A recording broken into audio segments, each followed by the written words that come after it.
Hello, dear friends, and welcome. I'm so glad you're here with me tonight.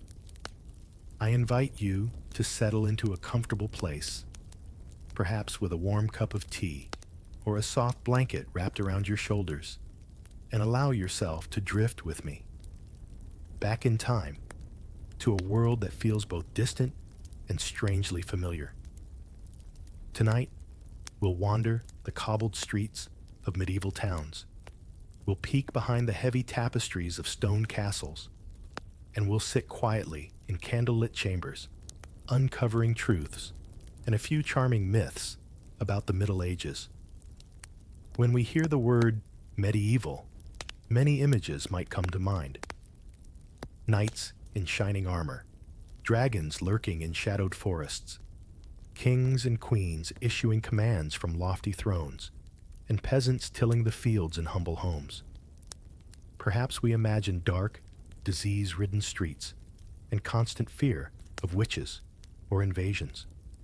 These images, vivid as they are, often blend fact with fiction. They are stories we've absorbed from books, films, and the tales our teachers once told us in school. But tonight, I want to gently challenge some of these familiar beliefs, to sift through what is true, what is exaggerated, and what is beautifully imagined. And if you're enjoying these stories, I'd really appreciate a like or subscribe. Super curious where you're all listening from, so drop a comment with your location and what time it is. There always blows my mind how people are falling asleep to this all over the world. Let us begin with a simple idea that many people believe about medieval life, that people thought the earth was flat. It's a story that has traveled through time, repeated in classrooms and documentaries alike. But in reality, medieval scholars largely understood the earth's round shape, building on the work of ancient thinkers like Aristotle and Ptolemy. The truth, as you'll discover tonight, is far more nuanced and in many ways far more fascinating than the simplified myths we carry in our minds. As we explore together, I will share stories of everyday life, of extraordinary inventions, of curious beliefs, and of customs that may seem strange to us now. You will hear about knights and nobles, yes, but also about the quiet lives of townsfolk, artisans, and women whose wisdom and resilience shape their communities. We'll peek into kitchens and market squares, into monasteries and grand halls, seeing life not as a series of black and white images, but as a living, breathing tapestry of experiences, rich, messy, and undeniably human. So, take a deep breath. Feel the world of the past slowly unfolding around you, and let us begin this journey together. A journey into the medieval world, into the truths and myths that have shaped the stories we tell ourselves about it, and perhaps into a place where wonder and history intertwine. Tonight, the Middle Ages are not just history. They are a quiet companion to your thoughts, a gentle echo in the shadows of the past, inviting you to discover and to dream. The Flat Earth, myth, and medieval knowledge. As we begin our journey, let us pause for a moment and consider one of the most enduring myths about the Middle Ages. The idea that people in medieval Europe believed the earth was flat. Close your eyes for a moment and picture it. Sailors teetering at the edge of a world that might simply fall into nothingness. Terrified villagers warning of the unseen horrors that await beyond the horizon. It is a powerful image, and one that, strangely enough, is not quite true. You see, the story of the flat earth was popularized much later, in the 19th century, by writers who wanted to paint the Middle Ages as a dark and ignorant time, a long tunnel of superstition and fear between the brilliance of ancient Greece and the enlightenment of modern Europe. In reality, educated people in the medieval period were very aware that the earth was round. This knowledge was inherited from the classical world. Think of Aristotle, who in the 4th century BCE provided evidence for a spherical earth, or Ptolemy, whose maps shaped the understanding of geography for centuries. Monks in monasteries, working diligently in their scriptoria, copied and preserved these ancient texts. They studied the heavens, observed the stars, and mapped the seasons, all with a deep understanding of the earth as a sphere. In fact, some of their calculations about the circumference of the planet were remarkably accurate, far more than one might expect from a time often labeled as dark. It is fascinating to imagine the medieval scholar sitting by candlelight, quill in hand, tracing the curvature of the earth in delicate, precise diagrams. These scholars did not see the world as flat. They imagined it as a globe, spinning silently in the heavens, suspended amidst the stars. And yet, despite this knowledge, the myth of the flat earth persists in textbooks, in movies, and in our own mental images of the Middle Ages.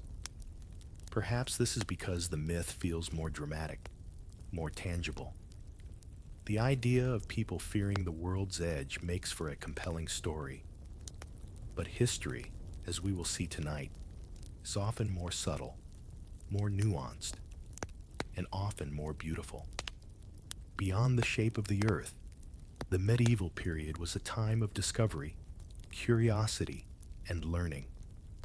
While it is true that the world could be harsh and unpredictable, filled with disease, famine, and war, it was also a world where ideas traveled across continents, where scholars corresponded with distant lands, where artisans experimented with new techniques in metal, wood, and cloth, and where the seeds of modern science were quietly taking root. So, as we continue our journey tonight, let us carry with us a sense of wonder, rather than fear, about the Middle Ages. Let us remember that behind the myths lies a world of real people, curious, inventive, and remarkably aware of the cosmos they inhabited.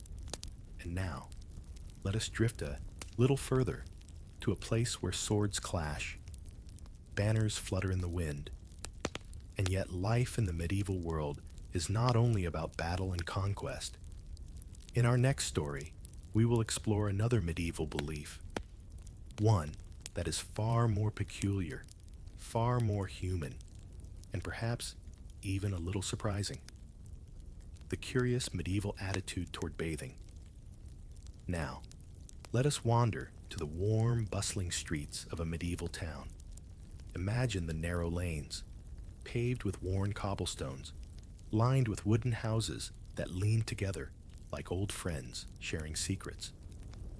The air is filled with the mixed scents of bread baking, wood smoke curling from chimneys, and the tang of the river that flows lazily nearby. In this world, personal hygiene was viewed quite differently than it is today. For many of us, a common belief about the Middle Ages is that people never bathed, that they lived in constant filth, immune to the pleasures of water and soap. It is a story that has traveled through history, repeated in books and films. Yet, as with many things about the medieval period, the truth is far more intricate. In reality, bathing was known and practiced, though not always in the ways we expect. Public bathhouses were common in towns across Europe, from London to Paris, from Florence to Krakow. These bathhouses were often lively social spaces where people would soak in warm water, chat, and relax after a day of work. Some were grand establishments with multiple rooms, heated water, and attendants to help wash and scrub. For many, a bath was a small luxury, a quiet respite from the demands of daily life. So why then does the story persist that medieval people avoided water, fearing it would harm them? Partly, this belief arose from medical theories of the time. Medieval physicians, influenced by the humoral theory of the body, sometimes warned that frequent bathing could upset the balance of the body's humors. Blood, phlegm, black bile, and yellow bile, and lead to illness. The advice of these learned doctors might have seemed strange to us, but in their world, it made perfect sense. Additionally, during times of plague or epidemics, authorities sometimes closed bathhouses, fearing that crowded public spaces could spread disease. Over time, these warnings were exaggerated and misinterpreted, giving rise to the idea that medieval people feared water itself. Yet, if we look closer, we see a people who cared deeply about cleanliness, appearance, and health. Nobles often bathed regularly in private tubs, using scented oils and herbs to perfume the water. Townspeople washed their hands, faces, and feet daily, and on market days, children splashed in fountains and rivers, oblivious to the rigid rules of humors and medical advice. It is a delicate, human picture, a world where people navigated the boundaries between knowledge, superstition, and practicality. They did not live in filth out of ignorance, but rather out of careful, sometimes contradictory, understandings of health, comfort, and society. So, as you imagine a medieval bathhouse tonight, picture the laughter of townsfolk echoing off stone walls, the warm steam curling in the air, the faint scent of herbs and oils, a reminder that even in a world so far removed from ours, people sought simple pleasures and moments of care for themselves, much as we do today. And now, let us continue our journey to a world of shining armor and gallant knights, where myths and reality often intertwine in surprising ways. For our next story, we will explore what life was really like for the warriors who have captured our imagination for centuries. Knights, armor, and the reality behind the myths.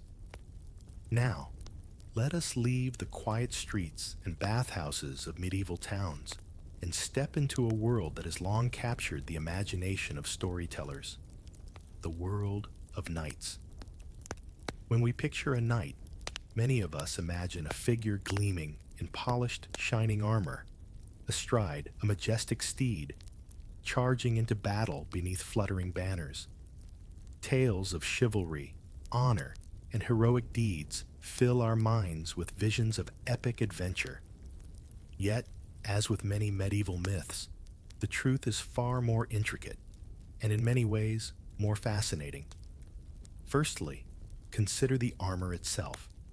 The image of knights in gleaming, head-to-toe steel is familiar, but it is often exaggerated. In reality, full-plate armor, the kind that seems to weigh hundreds of pounds, was expensive, heavy, and difficult to produce. Only the wealthiest knights and nobles could afford complete suits. Many warriors wore a combination of chainmail, leather, and small plates, which offered protection while allowing mobility. Imagine a knight carefully adjusting each piece, the weight distributed across his body, moving cautiously to avoid fatigue. Not quite effortless, charging hero of legend. And what of their daily lives? Knights were not always locked in battle.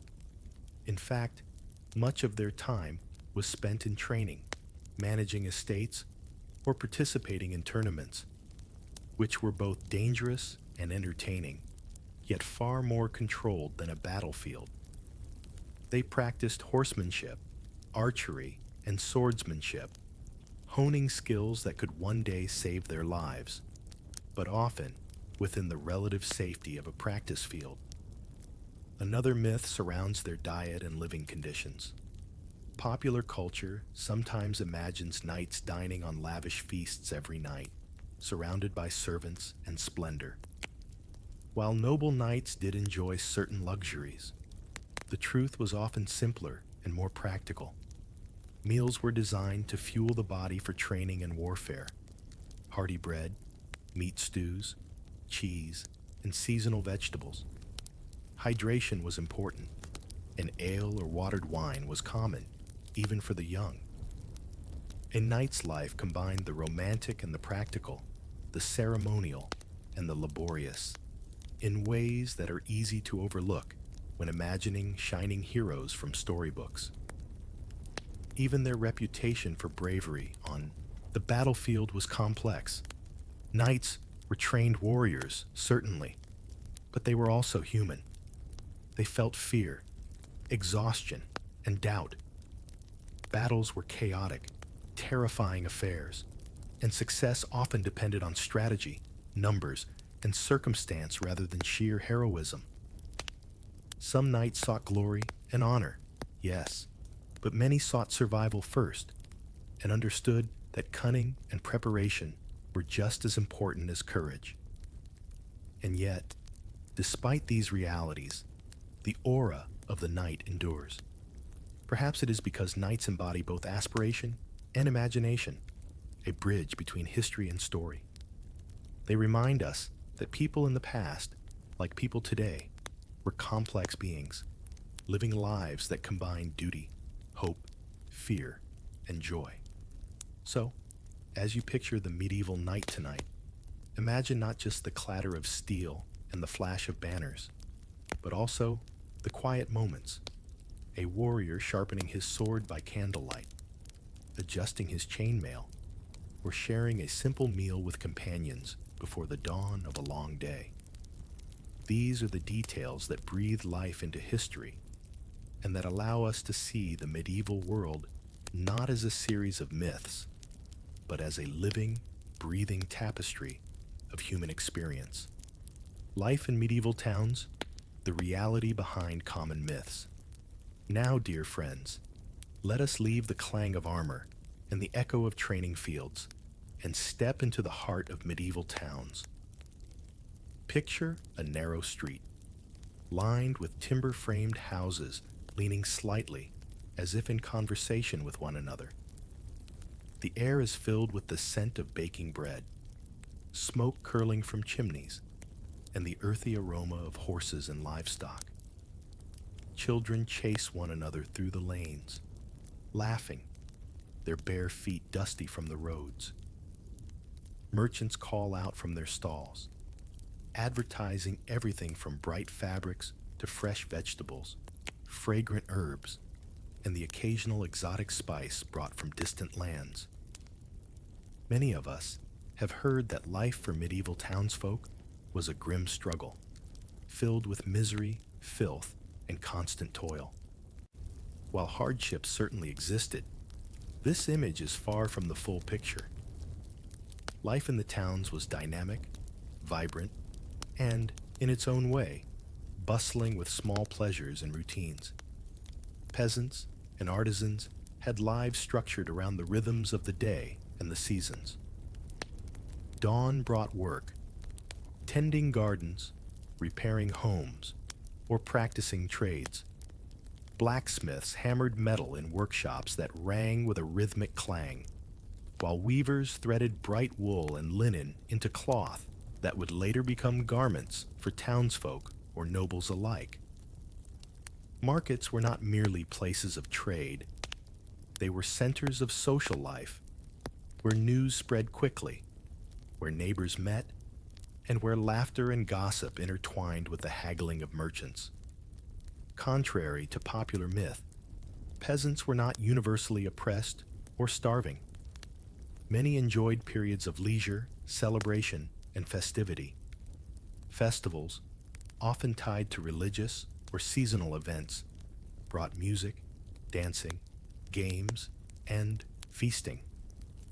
Children played with simple toys, carved wooden animals, spinning tops, or hoops rolled along the cobblestones. Storytellers entertained crowds with tales of adventure, love, and cunning, much as we do today when gathering to share stories before bed. And yet, life in the towns was not without challenges. Disease, fire, and scarcity were ever-present threats. Yet people adapted, found ways to protect their families, and built communities bound by shared labor and shared joys. They were resourceful, inventive, and resilient, navigating a world far different from our own, yet strikingly human in its daily rhythms. Consider the homes themselves, often small, timber-framed structures with thatched roofs, but filled with warmth and life. Families cooked over open hearths, crafting meals that were both practical and flavorful. Stews simmering with meat and vegetables, bread baked in communal ovens, cheese and butter stored carefully for sustenance. Light was provided by candles or oil lamps, and warmth came from hearths, carefully tended to keep the cold at bay during long winters. It is easy to forget, in our modern imaginations, that the medieval world was full of ordinary people: farmers, bakers, blacksmiths, weavers, and children, living their lives with creativity, skill, and community. And it is these ordinary lives, these small, repeated moments of humanity, that paint the truest picture of medieval towns. So, as you picture this scene tonight, let your mind wander through the alleys and markets. Hear the laughter of children, the calls of merchants, and feel the warmth of a fire within a small, bustling home. These are the details that bring history to life, reminding us that even in a distant era, people found joy, friendship, and comfort in the small moments of daily life. Superstition, medicine, and medieval beliefs. Now, dear friends, let us step quietly into a world where medicine and magic often intertwined, where the line between science and superstition was delicate, and where people sought comfort and understanding in the mysteries around them. Picture a small medieval village at twilight. Smoke curls from chimneys, children laugh as they run home, and the last light of the sun glimmers on the thatched roofs. Within homes and small apothecaries, people consult herbs, charms, and advice from the local healer, hoping to keep illness and misfortune at bay. Many of us have heard tales that medieval people were ignorant, that they relied solely on superstition and feared the unknown. Yet, the truth is more nuanced. While it is true that beliefs in charms, amulets, and supernatural intervention were common, people also observed the natural world with remarkable care and intelligence. Herbs were carefully selected for their medicinal properties: rosemary for memory, lavender for relaxation, sage for cleansing. Healing was often a combination of practical knowledge passed down through generations and spiritual reassurance. Take, for example, the practice of bloodletting.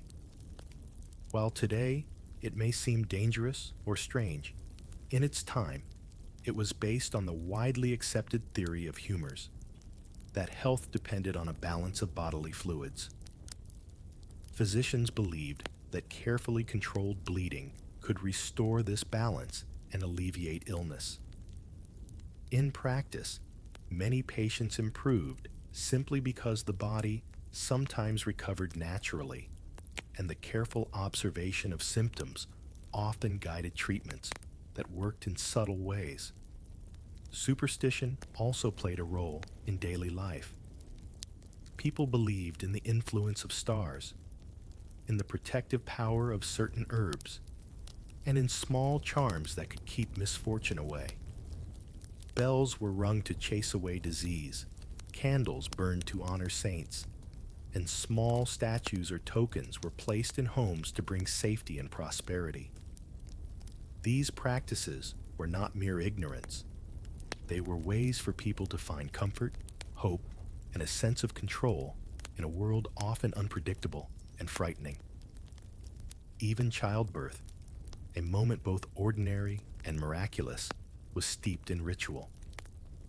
Midwives carried herbs, recited prayers, and followed techniques honed over generations to ensure the safety of both mother and child.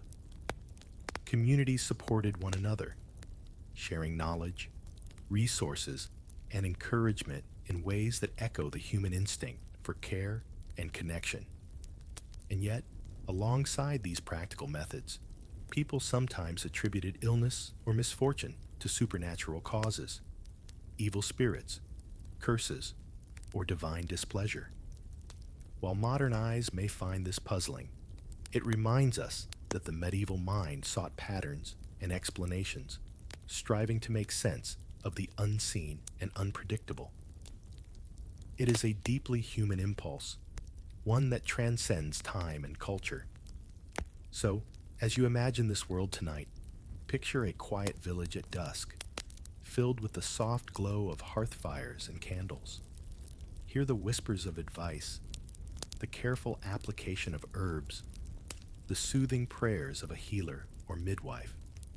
In these small, delicate moments, we see a world where people combined observation, experience, and belief, navigating the uncertainties of life with creativity, care, and courage.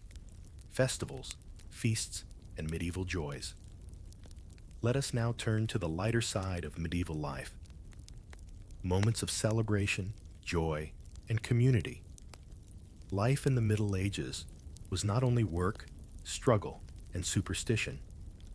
Amid the rhythm of daily labor, festivals punctuated the calendar, offering townsfolk and nobles alike a chance to gather, to dance, and to celebrate the cycles of the year.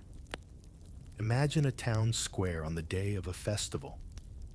The air is thick with the scent of baked bread, roasting meats, and fragrant herbs.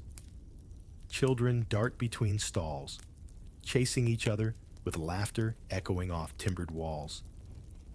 Merchants display their wares in bright colors, from patterned cloth to shiny trinkets.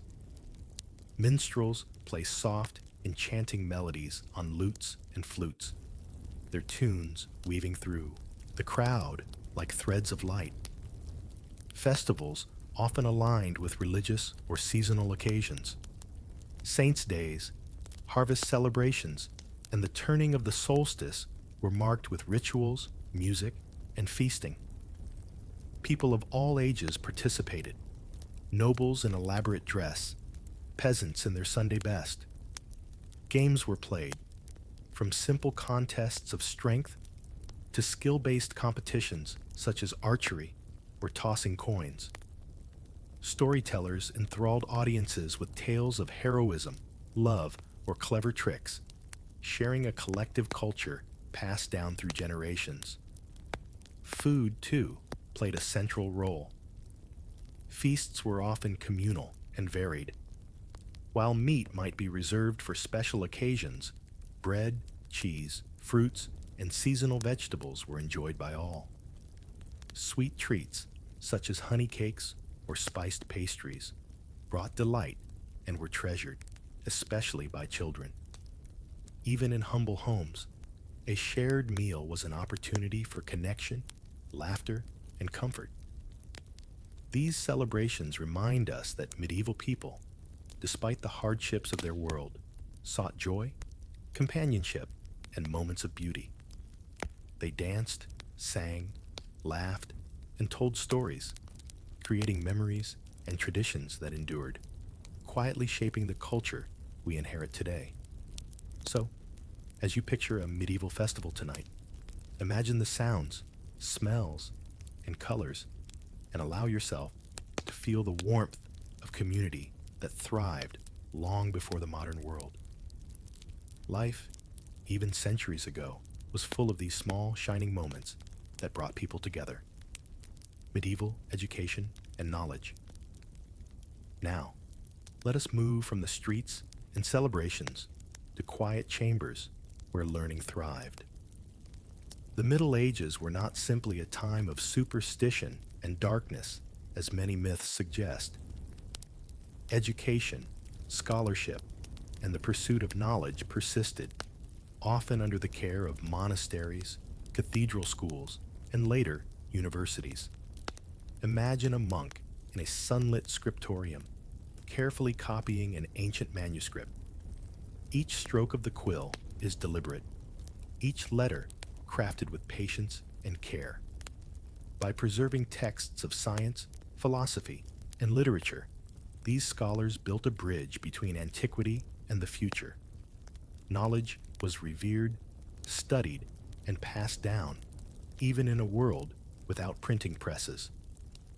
Universities began to emerge in cities like Bologna, Paris, and Oxford, attracting students eager to learn law, medicine, theology, and the arts. Learning was rigorous, demanding long hours of study, memorization, and debate. Yet it was also a world of intellectual curiosity, where ideas traveled across Europe and beyond, challenging assumptions and inspiring discovery. So, contrary to the myth of an entirely ignorant medieval world, we see people deeply engaged in observation, analysis, and creative thinking. Their efforts laid the groundwork for science, literature, and philosophy that would flourish in the centuries to come. Women in the Middle Ages. Now, dear friends, let us consider the lives of women in the medieval world. Many myths portray women as powerless or entirely confined to the home. Yet the reality was complex, full of agency, skill, and resilience. Noble women managed estates, oversaw finances, and sometimes wielded significant political influence. They arranged alliances, educated children, and even participated in diplomacy. In towns and villages, women worked alongside men, weaving cloth, brewing ale, tending gardens, and caring for animals. Midwives, healers, and herbalists were essential members of their communities, blending practical skill with deep knowledge of herbs and remedies. Education for women varied widely. Some noble women were well educated, able to read, write, and correspond across regions. Others learned through apprenticeships, observation, and hands-on experience, mastering crafts that supported their families and communities. Through all this, women shaped the medieval world quietly but powerfully. Their lives were rich with skill, responsibility, and subtle influence, challenging the idea that the Middle Ages were only a man's world. Medieval crime and punishment. Let us now move to a darker yet fascinating aspect of medieval life: crime and punishment. Tales of public executions, stocks, and gallows often paint a picture of cruelty and fear. And while harsh punishments existed, the system was more complex, often intended to deter wrongdoing, maintain order, and restore balance. Town courts and village councils handled minor disputes, theft, property disagreements, or quarrels. Punishments ranged from fines and community service to public humiliation. The stocks, for example, were a way to shame rather than solely to injure. Serious crimes, like murder or treason, could lead to execution, but trials often involved careful examination of evidence, witnesses, and oaths. Interestingly, some punishments were elaborate and symbolic, reflecting societal values and moral lessons rather than mere retribution. And amidst the fear, the community maintained rituals and processes designed to keep social order while balancing mercy and justice. Religion and belief in the Middle Ages. Now, dear friends, let us enter the sacred spaces of the medieval world, where faith intertwined with daily life in ways both profound and subtle. Religion was not a mere aspect of society, it was its very heartbeat. From grand cathedrals with soaring arches to humble village chapels with rough-hewn pews, the presence of the divine was woven into the rhythm of each day. Imagine walking into a cathedral, the air cool and scented with incense, the sunlight filtering through colorful stained glass, painting the floor with patches of red, blue, and gold. The sound of Gregorian chant rises softly, echoing off stone walls, wrapping the faithful in a cocoon of reverence and contemplation. In these spaces, people sought guidance, solace, and hope. Many myths suggest that medieval religion was blindly dogmatic or entirely oppressive. Yet the reality was far more intricate. Faith was a source of community, moral guidance, and personal reflection. Monks, nuns, and clergy not only performed rituals, but also preserved knowledge, provided care for the sick, and offered education. They maintained libraries, copied manuscripts, and transmitted ideas that would later shape the Renaissance. Pilgrimages were another expression of faith. Men, women, and sometimes children traveled for days, weeks, or months to visit holy sites, seeking healing, divine favor, or spiritual enlightenment.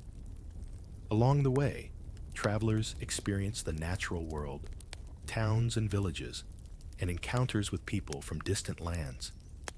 Pilgrimages combined devotion with adventure, danger with discovery, a uniquely human experience. The medieval calendar itself revolved around religious observances. Saints' days, holy weeks, fasts, and feasts marked the passage of time.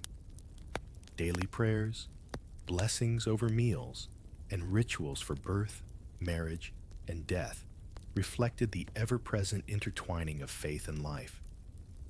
Even in moments of fear or uncertainty, whether during famine, plague, or war, religion offered structure, explanation, and, above all, comfort.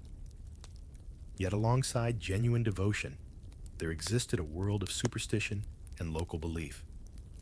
People sought charms, amulets, and blessings, blending personal experience with religious practice. Saints were believed to intercede in earthly affairs, and relics, carefully preserved and venerated, were thought to bring protection or healing. From our modern perspective, some practices may seem peculiar, but they reveal a deeply human desire to find meaning, safety, and connection in an unpredictable world. So, as you imagine the medieval believer tonight, picture the soft flicker of candlelight on stone walls, the scent of incense filling the air, and the gentle murmur of prayers mingling with the quiet rhythm of life outside the cathedral doors. Faith was not only a doctrine, it was a living, breathing part of existence, shaping thought, action, and hope in countless small and profound ways: art, music, and creativity. Let us now move from the sacred spaces to the creative ones, where human hands brought imagination to life in paint, stone, and melody. Medieval art and music were not only decorative, they were expressions of identity, faith, and community. Imagine an illuminated manuscript, its pages glowing with vibrant colors, gold leaf shimmering softly under candlelight. Every letter is a work of art, each miniature painting a story within a story. Monks and scribes spent months, sometimes years, carefully copying texts and illustrating them, preserving knowledge while creating objects of exquisite beauty. Music, too, filled the medieval world. From the solemn chants of the church to lively tunes played at festivals, it shaped the rhythm of life. Minstrels and troubadours traveled between towns, singing of love, valor, and legend, their songs carrying news, entertainment, and culture across distances. Even in humble homes, simple melodies played on flutes, lutes, or drums provided comfort, joy, and a sense of shared humanity. Architecture, another form of medieval creativity, transformed landscapes. Cathedrals soared toward the heavens, castles dominated hills, and bridges and marketplaces reflected ingenuity and practicality. These structures were not merely functional, they were statements of identity, pride, and vision, crafted by artisans whose names often remain unknown, yet whose works endure centuries later. Even ordinary crafts held artistry. Pottery, weaving, metalwork, and wood carving combined beauty with utility, reflecting the skill and care of those who made them. Every household object, from a wooden spoon to a carved chest, tells a story of human creativity thriving in daily life. Through art and music, the medieval world expresses itself across time, reminding us that despite myths of darkness and ignorance, people created, celebrated, and communicated their humanity in enduring and remarkable ways. Travel, trade, and exploration.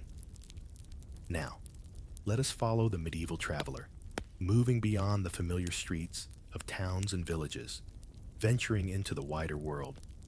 Many myths imagine medieval people as isolated, confined to their local communities, fearful of distant lands. Yet trade, exploration, and travel were vibrant aspects of life. Merchants transported goods across Europe, navigating rivers, roads, and seas.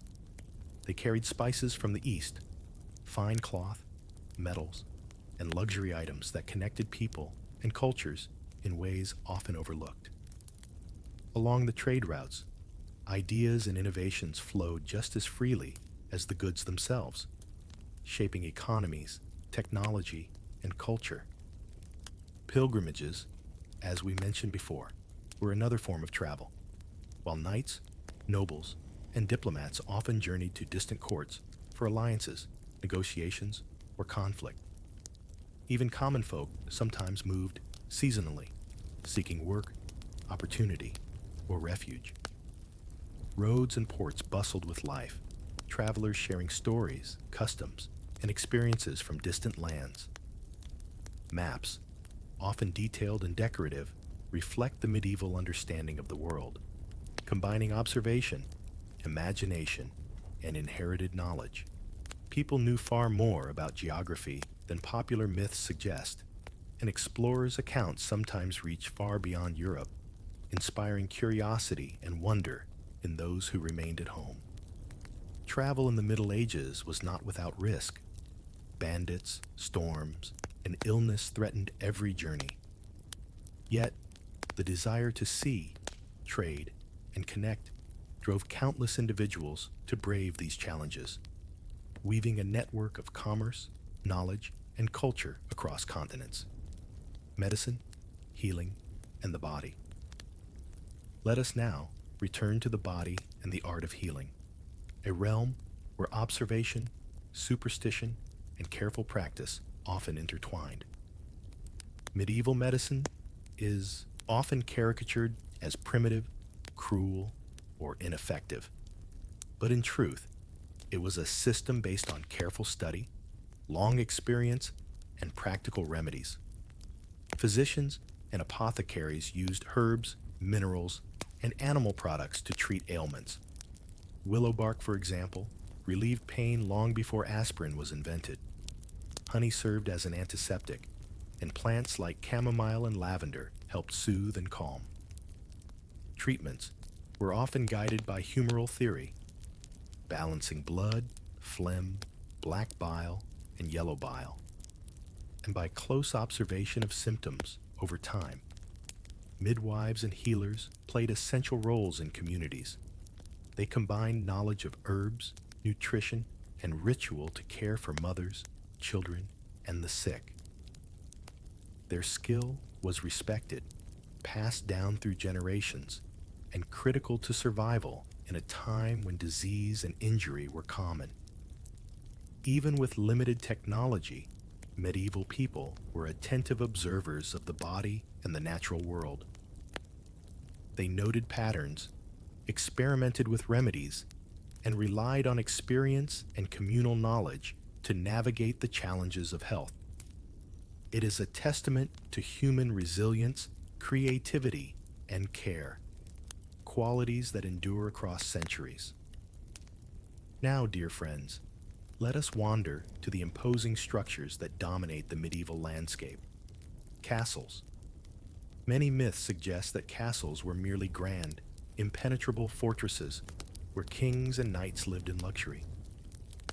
In truth, castles were complex centers of defense, administration, and community. Imagine walking along a stone wall, the wind whispering through battlements. Guards keep watch, peering into the surrounding countryside. Moats glisten in the sunlight, drawbridges creak under careful tension, and towers rise toward the sky. Their arrow slits precise and purposeful. Every aspect of a castle was designed for protection. Thick walls, narrow entrances, and strategic positioning on hills or riverbanks. But castles were not only defensive, they were homes, administrative centers, and hubs of social life. Great halls hosted feasts, councils, and celebrations. Kitchens bustled with activity, servants and cooks preparing meals for dozens, sometimes hundreds. Storage rooms held food, weapons, and supplies, ensuring survival during sieges. Castles also reflected status. Nobles displayed wealth, taste, and power through architecture, tapestries, and ornamentation. Yet life within a castle was rarely effortless. Servants labored daily, soldiers trained tirelessly, and nobles navigated the responsibilities of governance and diplomacy. These stone walls contain stories not only of power, but of human resilience, ingenuity, and the small details of everyday life. Medieval clothing and fashion. Now, let us consider the fabrics, styles, and garments that clothed the medieval world. Popular myths often suggest that peasants wore rags, nobles always wore gold, and everyone dressed alike.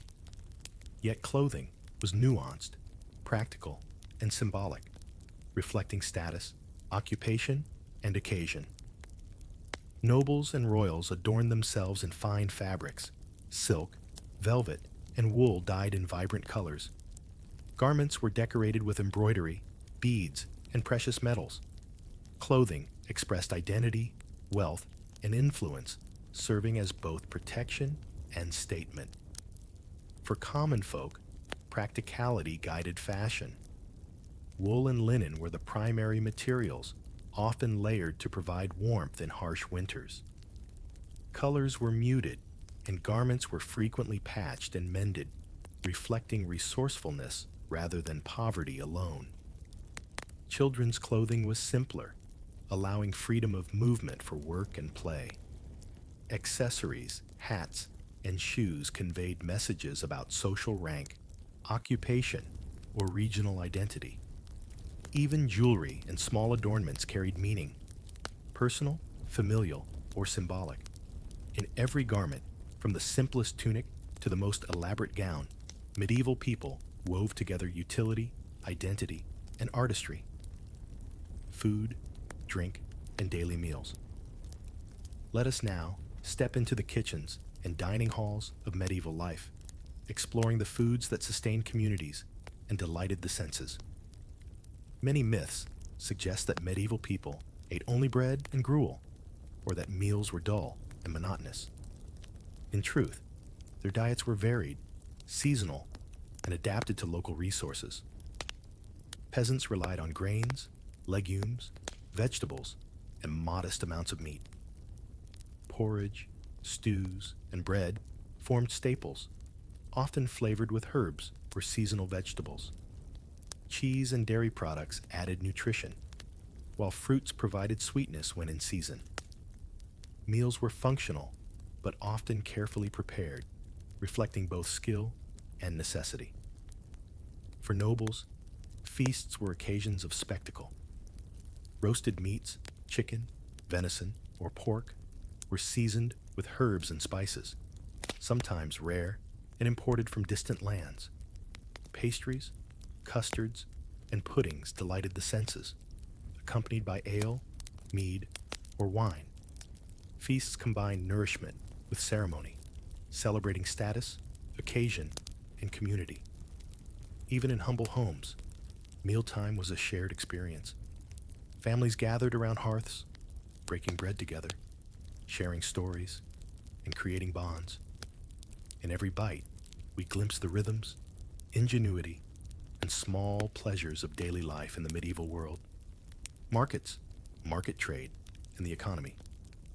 Now, let us wander into the bustling markets of medieval towns, where life, commerce, and community intertwined. Popular imagination often pictures markets as chaotic or grim, yet they were vibrant centers of trade, social life, and innovation. Stalls brimmed with colorful cloth, fresh produce, spices, metalwork, and crafted goods. Merchants called out, advertising their wares, while townsfolk haggled, exchanged news, and met neighbors. Markets were not just about commerce. They were places of connection, storytelling, and cultural exchange. Trade extended far beyond local markets. Long-distance trade routes carried silk, spices, and exotic goods across Europe, the Middle East, and Asia. Money, credit, and agreements facilitated commerce, while coins and ledgers reflected both skill and trust. In this way, medieval towns were vibrant nodes in a network of economic activity where knowledge, goods, and culture flowed freely. Family life and childhood. Now, dear friends, let us step into the private spaces of medieval homes, where family life unfolded in quiet and profound ways. Childhood, work, education, and leisure intertwined, shaped by necessity, culture, and love. Children played with simple toys, carved animals, spinning tops, hoops rolled along cobblestones. They helped in household chores, learned trades, and observed the adults around them. Families nurtured, taught, and guided one another, transmitting skills, values, and traditions. Marriage and kinship were central to social structure. Arrangements often considered alliances, property, and community connections, yet within these frameworks, personal bonds, affection, and care flourished. Daily life in households, cooking, cleaning, tending animals, managing estates, combined responsibility with moments of warmth, creativity, and joy. Through these small, intimate details, we glimpse the human heart of the medieval world. Families striving, loving, teaching, and celebrating life despite challenges. Let us now return to learning and scholarship, exploring the minds and libraries that preserved and advanced knowledge through the medieval period. Myths often suggest that medieval people were ignorant, but in truth, education thrived in monasteries, cathedral schools, and early universities. Monks labored in scriptoriums, copying manuscripts with meticulous care. Students studied Latin, philosophy, theology, medicine, and law. Libraries, though small, contained treasures of classical knowledge, scientific observation, and literary creativity. Knowledge was carefully preserved, debated, and transmitted, bridging ancient wisdom with future discoveries. Even in towns, guilds, and apprenticeships fostered practical education. Craftsmen taught young apprentices skills in metalwork, weaving, or masonry. Learning was experiential, grounded in observation, practice, and careful guidance. The medieval mind valued knowledge, curiosity, and skill, quietly laying the foundation for the scientific and cultural revolutions to come. Myth versus reality, the medieval world unveiled. Finally, dear friends, let us pause to reflect on the journey we have taken tonight. So many myths, have colored our vision of the Middle Ages. The flat earth, dirty peasants, constant warfare, and blind superstition. Yet, the reality is far richer, more nuanced, and infinitely more human. People in the Middle Ages were observers, innovators, caregivers, and creators. They laughed, played, learned, and loved. They faced challenges, uncertainty, and hardship. Yet they built communities, celebrated life, and left behind a tapestry of stories, knowledge, and art that continues to inspire us today. As you rest tonight, allow the images of streets, markets, castles, and quiet rooms to linger in your mind. Let the lives of medieval people unfold around you, not as distant myths, but as vivid, breathing experiences of courage, curiosity, and humanity. In these stories, we find connection across centuries, a gentle reminder that history is alive and that our own lives are part of a vast, unfolding tapestry of human experience. Medieval plagues and health. Now, dear friends, let us gently approach a topic that shaped the medieval world: disease and plagues. While often imagined as sudden, apocalyptic events, medieval people experienced illness as a natural, albeit frightening, part of life. They sought to understand, prevent, and treat sickness with the knowledge and tools available to them. Plagues, such as the Black Death, left a profound mark. Villages emptied, towns slowed, and entire communities faced unimaginable loss. Yet, amidst fear and uncertainty, people persevered. Physicians and healers observed symptoms, prepared remedies, and applied careful treatments with the intention of helping. Herbs, dietary adjustments, bloodletting, and prayer were combined to address both physical and spiritual needs. Communities adapted. Quarantines, travel restrictions, and sanitary measures were implemented, even if primitive by modern standards. These responses reveal that medieval people were not helpless victims, but thoughtful observers, responding with ingenuity and care. In quieter moments, families tended the sick, midwives guided births, and neighbors shared food and advice. Even in the shadow of disease, humanity endured, finding ways to survive, comfort, and care for one another. And so, dear friends, our journey through the medieval world comes to a close. We have walked the cobbled streets of bustling towns, wandered through the halls of grand castles, listened to the laughter of children, and heard the whispers of scholars in quiet libraries. We have seen the realities behind myths, the courage of soldiers, the care of healers, the creativity of artisans, and the quiet strength of ordinary people living their daily lives. The Middle Ages were not simply a time of darkness or fear. They were a world of learning and discovery, of festivals and music, of faith and imagination. Every life, whether noble or humble, contributed to the intricate tapestry of human experience, a tapestry woven from both triumph and struggle, joy and sorrow, labor and celebration. As you let these stories settle around you tonight, remember that history is not just a collection of facts or dates.